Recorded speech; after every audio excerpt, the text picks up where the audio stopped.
Vemos?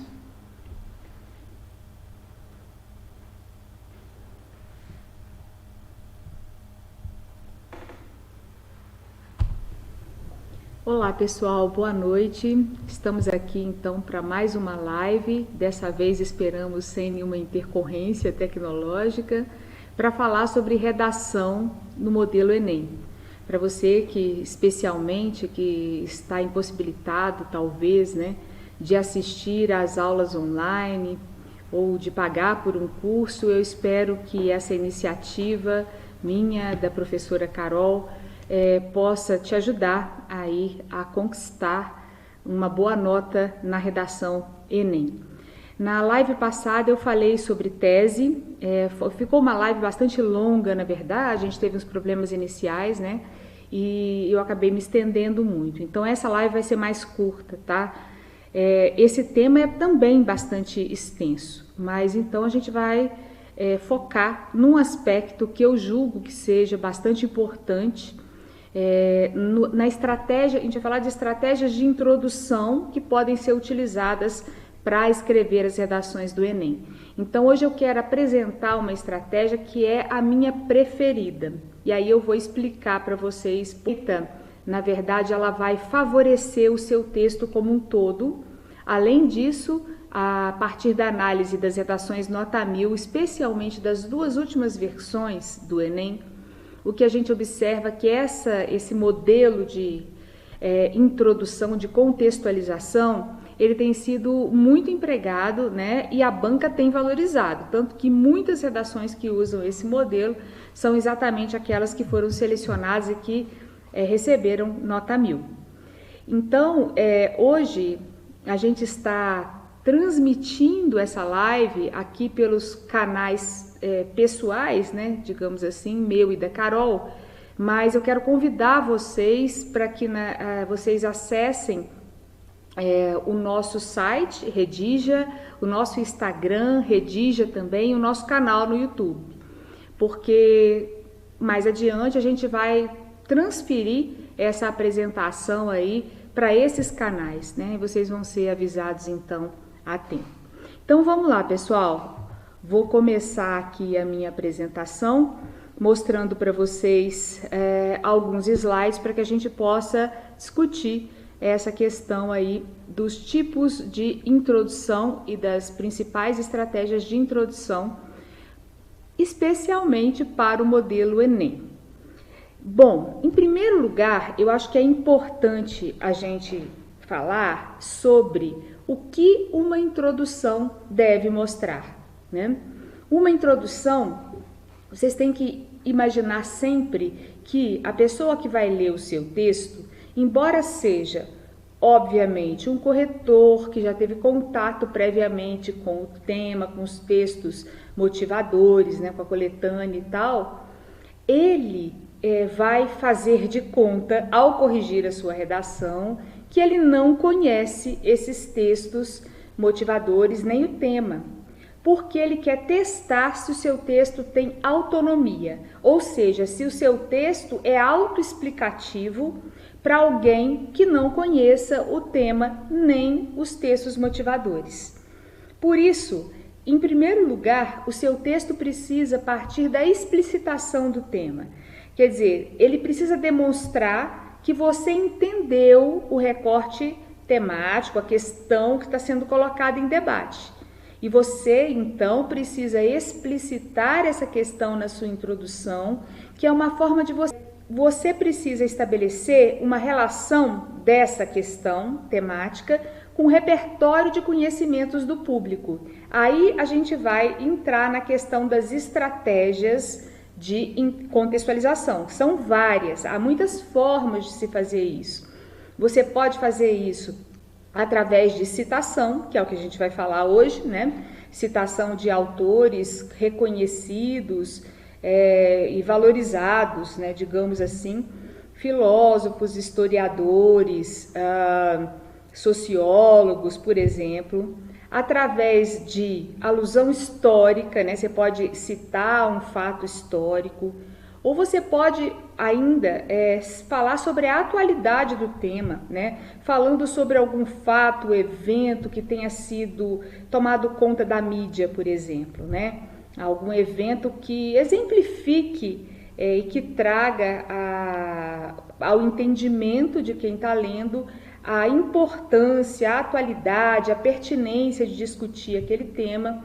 Então, só para falar algumas possibilidades, são várias, né? Você pode fazer comparação, enfim, há muitas formas bastante importantes, né? Para que você vá, de certa forma, afunilando a sua perspectiva. Você pode pegar de uma forma mais ampla, né? Por exemplo, falar do problema em geral, depois trazer para o problema no Brasil, né? No contexto nacional, e aí apresentar a sua tese. E, por fim, então, a especificação da sua visão de mundo, ou seja, o seu ângulo, o seu ponto de vista em relação a essa discussão.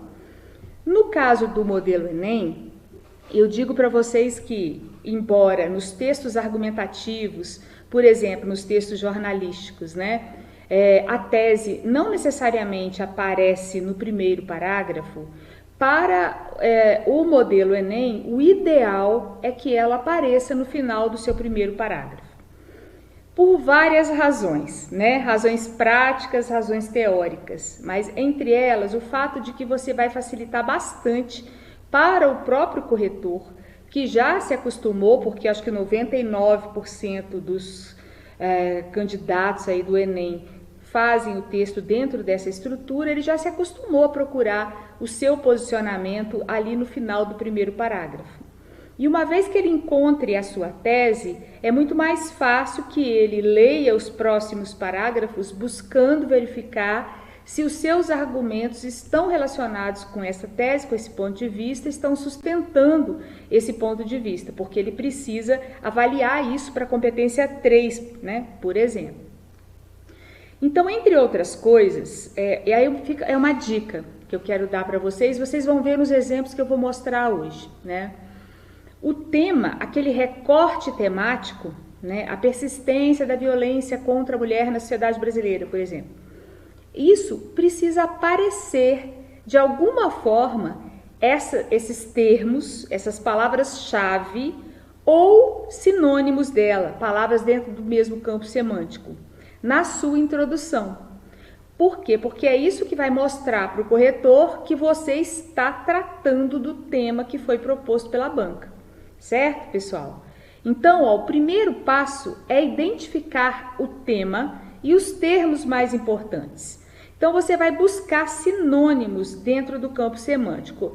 Esse exemplo que eu falei aí, desse tema de 2015, você pode até usar as mesmas palavras, não há problema, tá? De você usar as mesmas palavras do tema, você não vai ficar repetindo isso o tempo todo, obviamente. Mas na introdução pode aparecer com as mesmas palavras. E ao longo do texto, à medida que você queira retomar esses elementos, aí você busque retomar com sinônimos, né? Por exemplo, persistência. Você pode falar em continuidade, manutenção, permanência. Violência. Você pode retomar como agressão, ou desrespeito, ou ainda, de uma forma mais genérica, esse problema. Você pode se referir a... Você acabou de falar de violência, você não quer repetir a palavra, você pode retomar como esse problema, né? Contra a mulher. Então, mulher, no caso, você pode falar de público feminino. Essa minoria, lembrando que mulher não é minoria quantitativa, é minoria no sentido sociológico do termo, né? De que alguém que não tem a mesma voz, os mesmos privilégios, né? Por exemplo, dos homens. Então, eu posso chamar de minoria.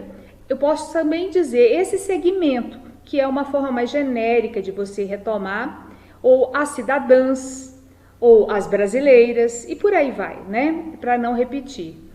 Na sociedade brasileira também eu posso retomar com no Brasil, no país, no contexto nacional, na cultura nacional, ou no contexto brasileiro, na cultura brasileira. Então, são muitas formas aí de você trazer os elementos básicos, que são esses que estão em negrito aqui na proposição temática, sem repeti-los.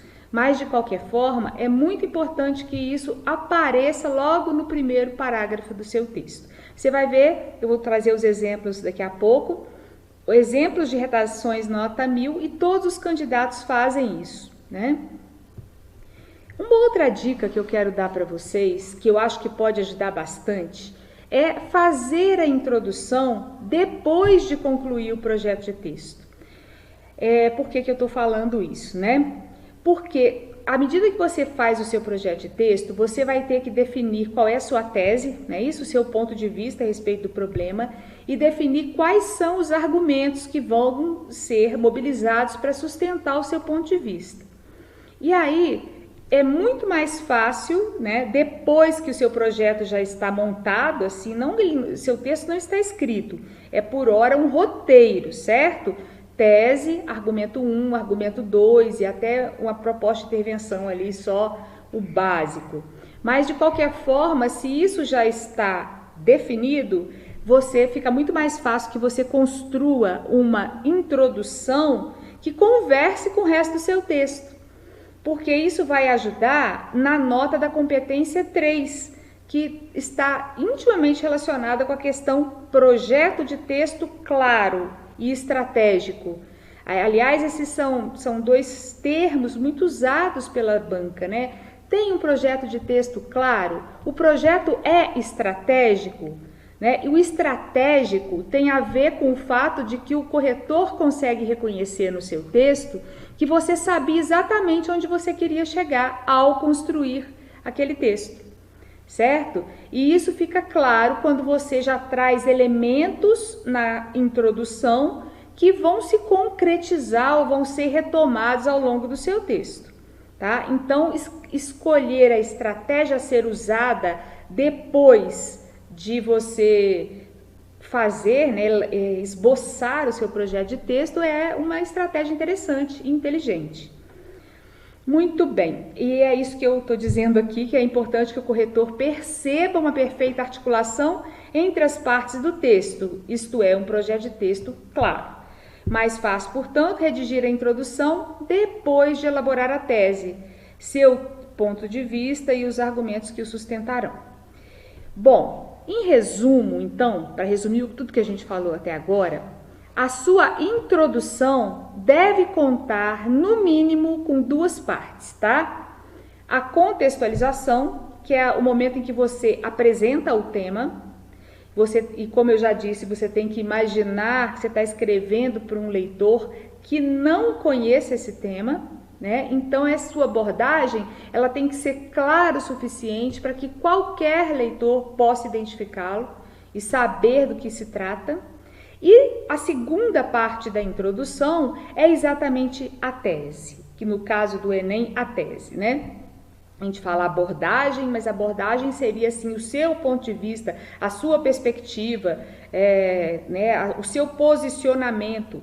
Mas no caso da redação Enem, o ideal é que seja realmente já a tese, aquilo que você vai defender, tá? A tese, pessoal, eu não vou voltar a falar sobre ela, porque eu já fiz uma live extensa, inclusive, sobre esse tema. Eu só quero lembrar para vocês, isso que eu ressaltei em vermelho aqui, são as partes mais importantes, assim, que vocês têm que ter em mente. Que a tese, ela tem que ser clara, né, em relação ao que você está afirmando ou que você está negando. Ela tem que ser uma tese argumentável. O que é ser argumentável, né? Tem que ser algo discutível, contestável, ou seja, tem que ser uma opinião que vale a pena eu pensar, será que eu concordo ou não concordo, né? Por isso a tese é um ponto de vista, ela não digamos assim, a constatação de um fato, de uma verdade universal, amplamente aceita por todas as pessoas, né? Não tem sentido eu escrever um texto para tentar convencer as pessoas de que o ser humano é mortal. Todo mundo sabe disso, isso já é provado e tal. Então, um texto argumentativo, ele traz exatamente uma opinião que precisa ser contestável, mas para que ela seja contestável, ela tem que ser clara o suficiente e tem que ser específica o suficiente, porque tem teses que são muito genéricas. Eu mostrei isso também na live passada, né? E aí é difícil de você tomar uma posição contrária ou a favor, né? Porque eu não sei exatamente qual é a sua posição, não ficou totalmente claro, né? Então, quanto mais específica, clara, crítica e argumentável for a sua tese, melhor. Só para lembrar isso, né? E eu queria dizer o que você não deve usar. Aí fica aqui essa dica também. Fórmulas muito desgastadas, né?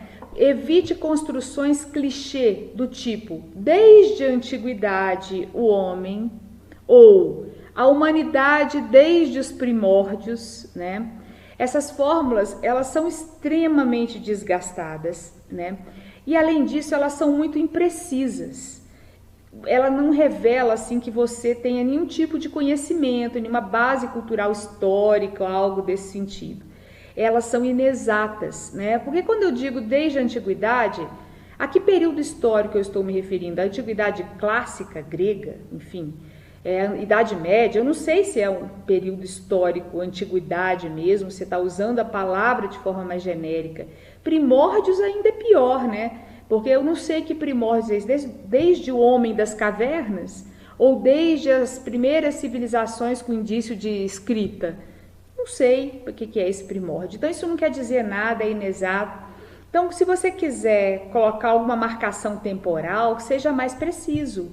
Desde a década de 50 ou a partir de meados do século 20, algo nesse sentido, ou mesmo um ano que tenha acontecido algum fato relevante que você queira retomar, tá? Mas evite esses clichês, né? Essas fórmulas aí desgastadas, porque isso vai desvalorizar o seu texto, ok, pessoal?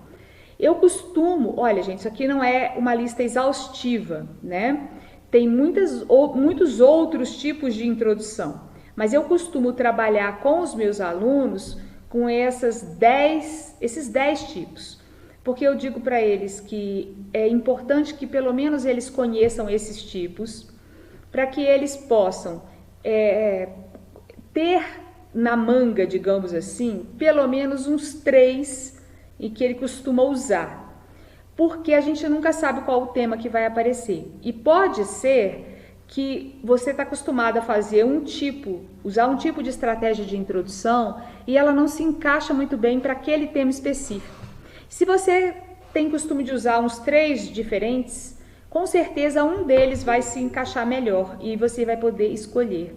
Então eu acho que é muito bom que você tenha essa flexibilidade aí na opção, por alusão histórica ou percurso histórico, por contextualização ou atualidade do tema, por produção cultural, estatística, afirmação ou declaração inicial, definição, comparação ou analogia, frases nominais e ressalva ou transgressão, que serve para o Enem, obviamente, mas é excelente forma de você começar um texto modelo FUVEST. Inclusive, eu até coloquei hoje um exemplo que se encaixa, é uma mistura, porque isso aqui também, deixa eu deixar claro, não significa eu escolhi uma estratégia de introdução, então é uma estratégia, eu só posso usar ela. Não, você pode misturar, você pode fazer uma combinação de mais de uma dessas estratégias, tá? E isso costuma acontecer mesmo, naturalmente.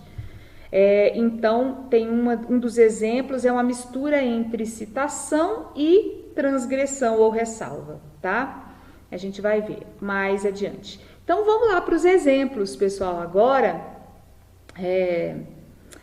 Antes de eu passar para os exemplos, só queria dizer uma coisa. Se vocês tiverem perguntas, eu vou responder no final da live, tá bom? Como a live vai ser mais curta hoje, então tem uma pessoa assistindo aí para me passar e anotando, se for o caso, as perguntas, tá? E aí vocês podem fazer a pergunta que eu respondo ao final. Muito bem. Então, eu vou falar hoje sobre a introdução por citação. O que significa isso, né? Em que consiste isso? consiste em citar, direta ou indiretamente, um conceito ou teoria de filósofo, sociólogo, historiador, cientista político, pedagogo, repetir aqui cientista político, mas enfim, de uma autoridade no assunto, tá? Que fique claro assim. Então, direta ou indiretamente. A citação direta é quando você usa aspas para fazer a citação. Se você se lembrar o texto original, a citação original, com as mesmas palavras do autor, e você coloca entre aspas, tá? Se você não se lembrar, você pode fazer uma citação indireta, ou seja, você pega a ideia e reproduz aquela ideia com as suas próprias palavras. Não há problema. Geralmente eu prefiro fazer essa, porque eu não consigo me lembrar das palavras exatas, a não ser que seja uma citação muito curta. E geralmente citações muito curtas costumam também não ser muito boas, depois eu vou explicar por quê. Então a citação indireta é uma das mais usadas, tá? Então eu peguei aqui um exemplo de uma redação, de uma introdução, de uma redação nota 1000, do Enem de 2018, cujo tema foi manipulação do comportamento do usuário pelo controle de dados na internet. Então vamos lá.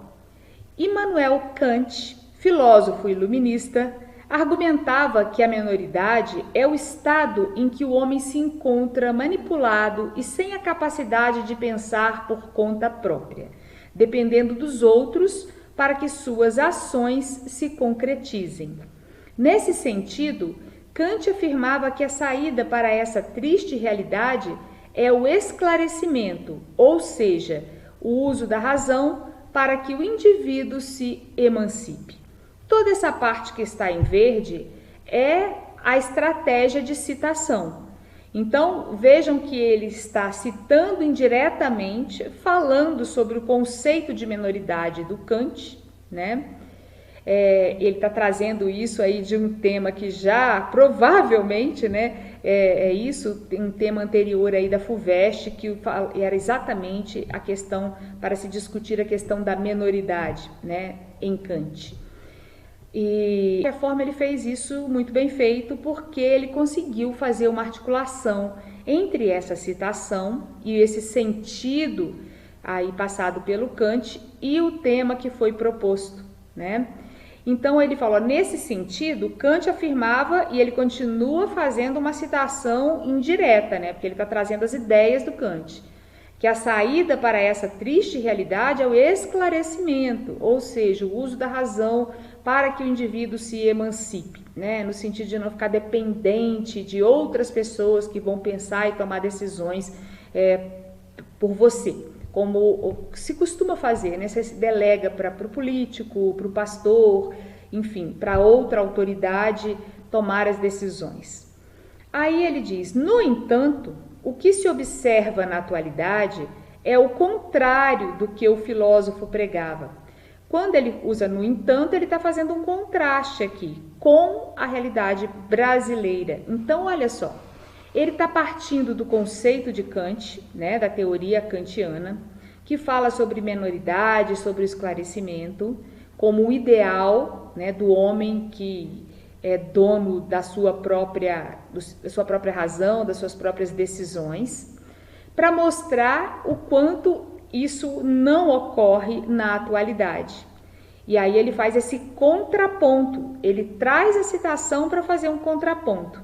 O que se observa na atualidade é o contrário do que o filósofo pregava, uma vez que aí olha só, preste atenção no que está em negrito, o controle de dados na internet favorece a manipulação dos usuários, a qual não é combatida pelas escolas, que não oferecem educação tecnológica, e pelo poder público, que não pune empresas que comercializam esses dados. O que está sublinhado é a tese, né? Isso não é o que importa para a gente hoje, porque eu quero falar só da estratégia de introdução. Mas uma coisa que eu quero chamar a atenção de vocês é o fato de que esse candidato tomou a proposição temática, ou seja, o recorte temático, que é manipulação do comportamento do usuário pelo controle de dados da internet, e trouxe isso para o primeiro parágrafo. Isso é o que está em negrito aqui, ó. O controle de dados na internet favorece a manipulação dos usuários. Então, ele está dizendo, eu entendi a proposta, o que foi pedido, o recorte temático, eu estou lidando com isso. Para fazer isso, ele usou esse contraponto aí com a teoria do esclarecimento do Kant, certo, pessoal? E vamos para mais um exemplo, depois eu comento outras questões importantes. É o mesmo tema, tá? E aí está aqui, ó.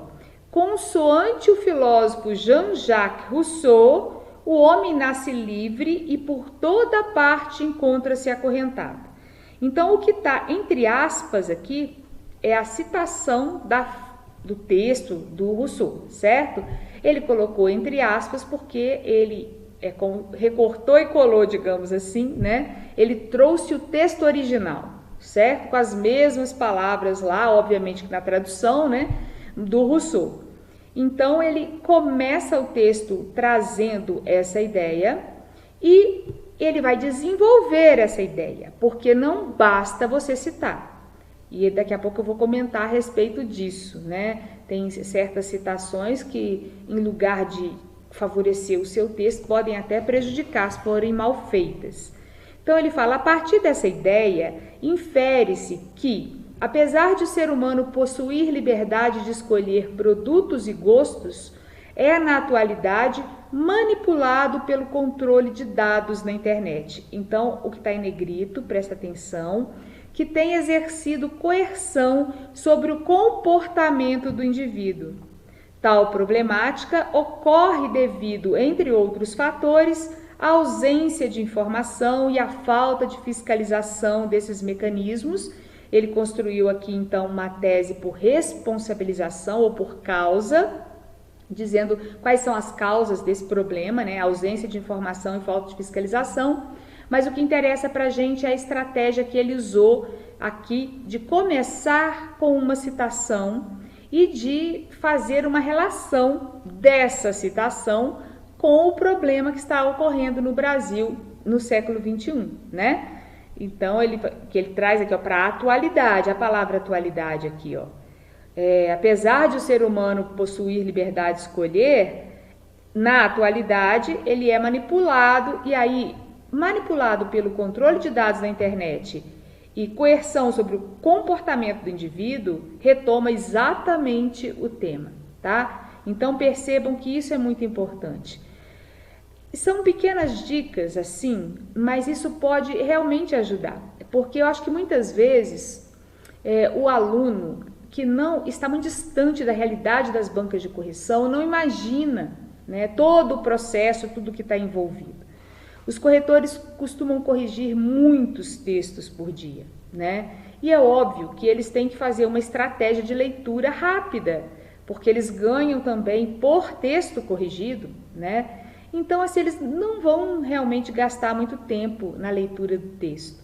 E eles vão procurar elementos para definir a faixa de nota em que você vai ficar.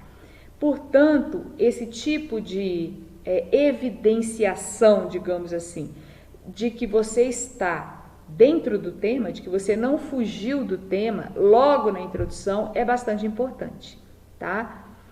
Muito bem, vamos ver mais um exemplo do mesmo tema.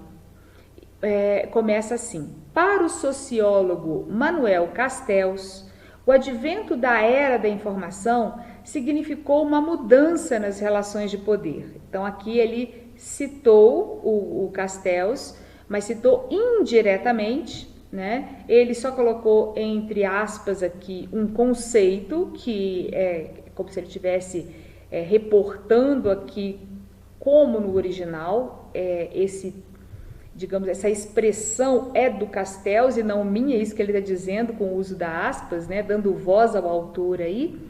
E ele diz o que o Castells costuma difundir aí, que é que o advento da era da informação significou uma mudança nas relações de poder.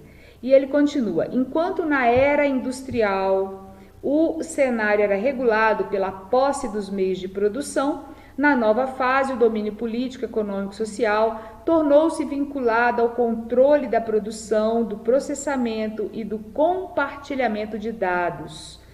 Então, até aqui, ele está, de certa forma, trazendo para o texto o pensamento do sociólogo Manuel Castells, que inclusive é contemporâneo, né? Isso é uma outra questão que é muito interessante e importante, eu vou retomar daqui a pouco, mas eu acho que se você consegue trazer, né, pensadores contemporâneos, ou pelo menos mais recentes, assim, final do século XX e século XXI, isso facilita bastante o seu trabalho de estabelecer relação.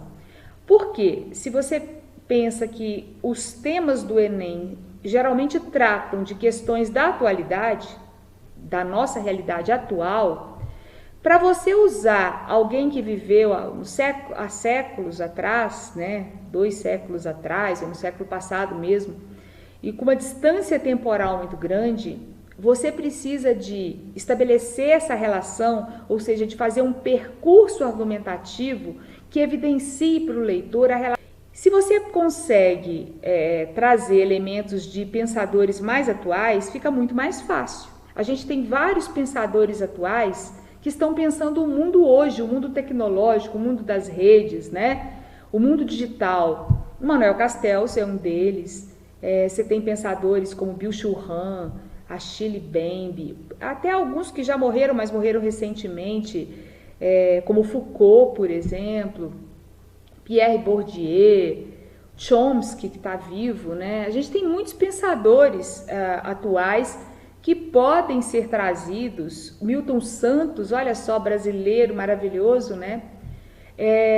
Que você pode usar porque eles estão pensando o mundo atual dentro de todos os problemas e contradições, enfim, do mundo atual, né? Então é muito mais fácil, você tem que gastar menos linhas para evidenciar a relação, né, com a atualidade, porque eles já estão pensando o mundo atual. Então fica essa dica também. Então ele está dizendo que para o sociólogo Manuel Castells, o advento da era da informação significou uma mudança nas relações de poder.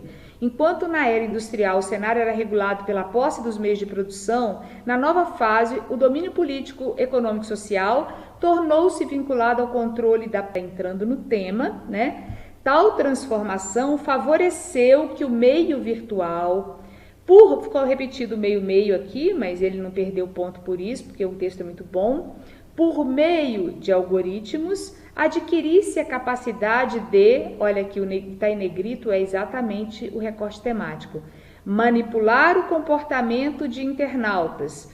Em vez de usar usuário, ele usou internautas, de acordo com as suas preferências, prática a qual, uma vez sustentada pela ausência de autonomia no lugar de controle, percebam que tem toda uma relação dentro de um mesmo campo semântico, só que com palavras diferentes, né? Mas ele deixa claro para o leitor, para o corretor, estou usando, entendi o tema, né? Estou dentro do recorte temático proposto.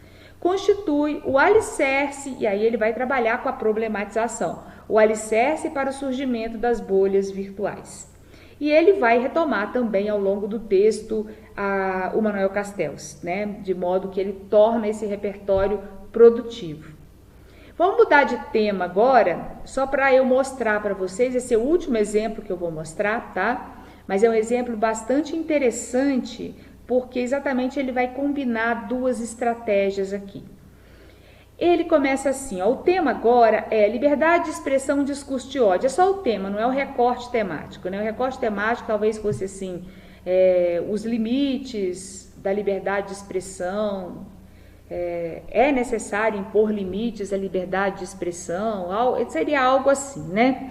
A relação entre liberdade de expressão, discurso de ódio, deve-se impor limites, algo nesse sentido. Bom, ao filósofo iluminista Voltaire é atribuída a frase: posso não concordar com o que você diz, mas defenderei até o fim a sua liberdade de dizê-lo. Eu achei interessante também que ele tenha começado aqui com é atribuída a frase, porque se você fizer uma pesquisa mais aprofundada, você vai ver que o Voltaire nunca disse essa frase, mas ele poderia ter dito. Na verdade, foi uma estudiosa, eu não sei se ela era tradutora do Voltaire, mas alguém que estudou profundamente a obra do Voltaire, resumiu o pensamento dele nessa frase. Então ele não disse exatamente isso, mas acabou ficando ao longo da história, assim, essa frase como se fosse ele que tivesse dito, quando na verdade foi uma discípula dele, uma estudiosa dele, algo nesse sentido, tá? Mas aí ele mostra que sabe disso, né? Ao filósofo iluminista Voltaire é atribuída a frase. Eu acho isso interessante porque são pequenos detalhes que fazem com que você ganhe o corretor. Ele fala, ele não está na superfície, ele não foi lá na internet escolher uma frasezinha de bom. E ele diz, é uma ideia complicada, pois é preciso levar em conta que o pensador fazia parte de uma elite intelectual restrita e essa tese defendia a ideia de uma classe dominante e não a realidade da maioria. A questão é que a liberdade de expressão precisa ter limites, por mais que seja um direito essencial, porque o discurso de ódio serve para legitimar vários sistemas de opressão, o que leva à violência contra certos grupos, além de contribuir para a sua exclusão econômica, social e política. Isso aqui é a tese dele, o que está aí sublinhado, né? Que é a problematização, o que decorre de você não colocar limites à liberdade de expressão, né? Você acaba permitindo que as pessoas divulguem discursos de ódio que vão legitimar sistemas de opressão e contribuir para a exclusão econômica, social e política de certos grupos mais vulneráveis. É esse o sentido, né? Mas o que interessa para a gente aqui é a primeira parte agora, que é a estratégia dele de começar com uma citação. E ele começa com essa citação porque muitos defensores, digamos assim, da liberdade de expressão irrestrita se apoiam nessa frase do Voltaire. Eu já ouvi alguns youtubers, inclusive, tratando desse tema e reproduzindo essa frase. Ele fala assim, bom, eu posso não concordar com o que você diz, mas eu vou defender até o fim sua liberdade de dizê-lo, porque é complicado você colocar limite à liberdade de expressão, porque isso pode progredir para um autoritarismo, para uma ditadura, para um cerceamento das liberdades, censura, etc, etc, né? Então ele já parte, digamos assim, dessa citação para desconstruir. E ele fala, essa ideia é complicada. Por quê? Porque no contexto em que Voltaire defendia a liberdade de expressão, na verdade era a liberdade de expressão de um grupo de intelectuais da elite que estavam ali discutindo questões, né? E ele não estava levando em consideração naquele momento todos os conflitos, digamos assim, e disputas de poder numa sociedade desigual, como é o caso da sociedade brasileira, em que você tem muito mais espaço e digamos assim, poder mesmo, domínio exercido por certos grupos do que por outros, né? Então, tem um peso muito maior aquilo que é dito pela elite, daquilo que é dito por certos grupos que são discriminados. E por conta disso, ele vai defender ao longo do texto que numa sociedade desigual como a nossa, o discurso de ódio tem sim que ter limite, porque de certa forma você está produzindo uma espécie de violência simbólica que pode legitimar sistemas de opressão e contribuir para uma exclusão ainda maior desse grupo, né? Porque a gente sabe que numa sociedade capitalista, quem tem dinheiro consegue divulgar mais, digamos assim, o seu ponto de vista, a sua ideologia, né?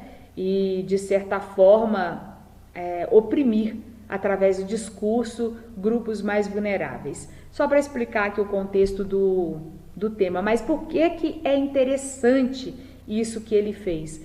Porque, ao mesmo tempo em que ele está usando uma citação para começar o texto, ele está também fazendo o que a gente chama de contextualização por transgressão, que é exatamente você tomar uma comum e te coloca em outro patamar discursivo na construção do seu posicionamento crítico. Porque você não está reproduzindo aquilo que todo mundo já sabe, espera, que a maioria dos candidatos vai, na verdade, defender, né? Você está problematizando algo que é amplamente aceito e legitimado, né? Essa capacidade de fazer essa problematização é que dá um caráter absolutamente transgressor, digamos assim, e absolutamente crítico para o seu texto, porque você está desconstruindo algo, né? Aí você, é como se fosse assim, uma coisa que causa um impacto. Ele fala, opa, o que ele está dizendo aqui? Espera aí que eu vou ler, vou ver o que ele tem a dizer, como que ele vai defender isso aí. Então esse é um texto que sai do senso comum, né? Atrai a atenção do corretor mesmo, que já vai olhar para esse texto com um olhar diferenciado, porque desde o início ele vai dizer, esse texto promete um posicionamento crítico. Certo, pessoal? Então, na verdade, eu acabei aqui, embora eu esteja falando de citação, ele também está usando essa estratégia da transgressão para construir esse texto, que é, como eu disse, muito interessante para ser usada nas redações modelo FUVEST, que são redações assim mais filosóficas, temas mais filosóficos, né? É bastante interessante para esse modelo aí de vestibular. Introdução por citação. Primeiro lugar, o respeito e a autoridade de que goza o especialista que você está citando, eles são transferidos para o seu texto, né? É diferente você defender uma visão de mundo pessoal sua, ou você mencionar, por exemplo, que essa é a visão de mundo compartilhada por Foucault, por Bauman, outro pensador que morreu há pouco tempo, né? Interessante se usar. Por Nietzsche, por Paulo Freire, por Weber, Hobsbawm, Milton Santos, enfim. Então, quando você traz, né, uma teoria, um conceito desses autores aí consagrados para o seu texto, é como se você conferisse maior legitimidade e autoridade para o seu próprio ponto de vista, né? Se você retomar essa citação no desenvolvimento ou na conclusão, né, você vai estar tornando esse seu repertório produtivo. E isso é digamos assim, uma das pré-requisitos, um dos pré-requisitos para que você consiga tirar 200 na competência 2, né? Você tem que, por quê? Você precisa de um repertório externo, né? Pertinente ao campo de saber que você está discutindo, legitimado, né? Que não esteja ali nos textos motivadores, tem que ser um repertório externo e que seja algo reconhecidamente de valor, digamos assim, valorizado socialmente e produtivo. E para você tornar o seu repertório produtivo, é importante que esse repertório ele seja a base da sua argumentação. Eu falo que para você saber isso, como que você faz? Você pega aquela citação e tira ela do texto. Se ela fizer falta, é porque o seu repertório é produtivo, tá? É pertinente, ele é tudo mais, relevante, né? Agora, se não fizer falta nenhuma, ele é improdutivo. Ele é uma perfumaria no seu texto, ele está ali só para cumprir essa obrigação de usar repertório, mas ele não desempenha nenhum papel no seu projeto de texto, né?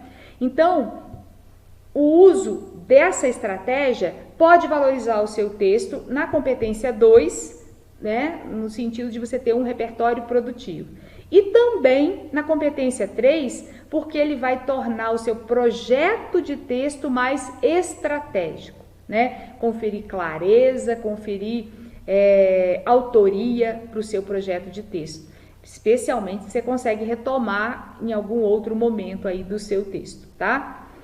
E aí, por fim, deixo aqui essa última dica: não use, mas não use mesmo, as citações decoradas e coringas, né? Sabe aquelas citações que servem para qualquer texto? Bom, pelo menos se você pretende ou tem aí esse desejo ou esperança de alcançar 1000 na redação Enem, quem sabe, né? Então, não use esse tipo de estratégia, que é citação decorada e coringa. Coringa é nesse sentido mesmo, que ela se encaixa em qualquer tema. Procure conteúdos que são pertinentes à área que você está analisando, né? Sei lá, se o tema é sobre educação, por que não citar Paulo Freire, né? É muito melhor citar Paulo Freire do que, sei lá, citar Platão, citar um filósofo da antiguidade, né? Você está discutindo um problema brasileiro hoje. Não que não possa, você pode até citar e citar com propriedade e até chegar ao 1000, que eu estou dizendo que é mais difícil. E na maior parte das vezes o que eu percebo é que as citações são muito superficiais, né? E elas acabam realmente não sendo produtivas. Bom, procure conteúdos então pertinentes à área que você está analisando, para que essa relação seja mais fácil e rapidamente recuperável. O que não citar, olha só, isso costuma aparecer muito nas redações que eu analiso. Segundo Aristóteles, o exercício político tem por objetivo promover o bem-estar dos cidadãos. E daí? Né? Eu vejo assim, sei lá, está falando de qualquer tema e de repente entra com essa citação de Aristóteles e eu não precisaria citar, sabe? É uma coisa que eu poderia dizer, a minha avó pode dizer isso, minha tia, não precisa citar Aristóteles para falar uma obviedade como essa. E isso desvaloriza o seu texto, né? Mostra para o corretor que você está só tentando ali jogar uma citação no texto para garantir a nota lá na competência 2. Ou ainda pior, ó, de acordo com Platão, o primeiro passo para mover o mundo é mover a si mesmo. Parece Platão autoajuda, né? Platão Paulo Coelho. Enfim, isso também se aplica e muitas vezes aparece assim em qualquer texto e às vezes no final do texto. Aí eu vou fechar meu texto com chave de ouro, aí eu lanço essa frase autoajuda. O primeiro passo para mover o mundo é mover-se a si mesmo. Isso não é produtivo, isso não é relevante para o tema, né? E tá lá jogado no final do seu texto. Então, assim, esse tipo de uso de citação, eu acho que não é recomendável, tá? Evite, busque, como nos exemplos que eu acabo de mostrar, trazer citações de autores que sejam relevantes, sobre os quais você tenha algo a mais a dizer, né, pessoal? Assim, leia sobre... eu sempre digo para os alunos, tudo bem, se você não tem condição agora de ler o livro do autor, busque textos que falem sobre a teoria daquele autor. Né? Tem sites de filosofia muito interessantes, como Razão Inadequada, por exemplo, em que você acha vários artigos sobre vários autores, sobre vários filósofos, sociólogos e tal. Então, busque isso, aprofunde um pouco mais. Não longo, né? Eu sempre acabo me estendendo para além do que eu planejo. Então, pessoal, eu quero deixar aqui com vocês o código, tá? O código é Redija 2021. Anotem o código. Como a gente disse, no final dessas lives, a gente vai oferecer um certificado para quem participou, tá bom? Um certificado online. E depois a gente vai passar todas as informações, para qual e-mail vocês vão enviar esses códigos para receber o seu certificado. Mas anotem aí, Redija 2021. E na quinta-feira que vem teremos outra live com a professora Carol, tá bom? Um abraço para vocês, muito obrigado. Quem tiver alguma dúvida, estou à disposição para responder. Ok, pessoal? Um abraço.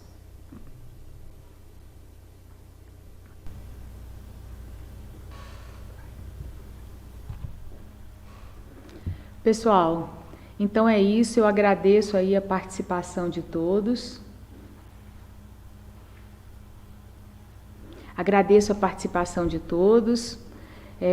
Se não houver nenhuma questão, nenhuma pergunta, nós encerramos por aqui nossa live. Esperamos, né, que esse conteúdo possa ajudar vocês aí a conquistar, a alcançar o objetivo de vocês no vestibular, especialmente, né, óbvio, na redação. E aguardem a nossa próxima live, que provavelmente será com a professora Carol, na próxima quinta, nesse mesmo horário, tá bom? E só um minuto, por favor, vamos ver aqui. Pergunta? Minhas principais dúvidas são com a tese, então deixo para a semana que vem. O Henrique está falando que as principais dúvidas dele são com a tese. Então, Henrique, eu, na verdade, tenho uma live gravada, vou indicar a você que realmente assista essa live, que está lá, está no canal da professora Carol, eu não sei por onde você deve estar vendo, pelo canal da Carol, eu imagino, né? A gente vai disponibilizar também no canal do Redija, Ateliê de Redações, e lá eu falo bastante a respeito da tese. Inclusive, assim, o que não é uma tese, o que é uma tese e o que é uma boa tese para o modelo Enem. Eu recomendo fortemente que você assista a essa live. Foi a primeira live que eu fiz, na verdade, embora a gente tenha tido assim, os probleminhas no início, mas a gente editou, então tá tudo ok.